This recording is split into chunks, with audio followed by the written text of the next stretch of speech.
Hello दोस्तों, तो हम आज बात करने वाले खेसारी लाल यादव जी और रानी एक्ट्रेस का एक बहुत ही ज़बरदस्त वीडियो सॉन्ग के बारे में, जिसे लिखे हैं अखिलेश कश्यप जी और रतन राजगुरु जी।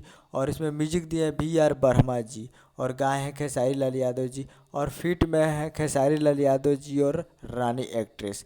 जिस सॉन्ग का नाम है मरद ह बकलोल, जो कि आपको स्क्रीन के ऊपर दिखाई दे रहा है। और इसका टाइटल चेंज करके रख दिया गया है सलाई के खोखा, जो कि आपको थंबनेल के ऊपर दिखाई दे रहा होगा।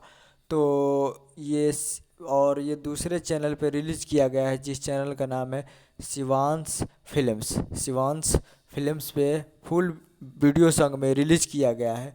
और अंकिता फिल्म्स पे, दोनों पे भी ये सॉन्ग को रिलीज़ किया गया है, तो आप लोग जाकर इसे देख सकते हैं। तो ये दो यूट्यूब चैनल पे रिलीज हुआ है। शिवांश फिल्म्स पे सलाई के खोखा टाइटल के नाम से रिलीज़ किया गया है, तो जाकर आप देख सकते हैं। तो उम्मीद कर रहा हूँ वीडियो अच्छा लगा, चैनल को सब्सक्राइब करके बेल आइकन प्रेस कर दीजिए, ताकि ऐसे खेसारी लाल यादव जी के लेटेस्ट न्यूज लाते रहें। मिलते हैं अगले वीडियो में, तब तक के लिए जय हिंद, जय भोजपुरी, जाइए और प्यार दीजिए।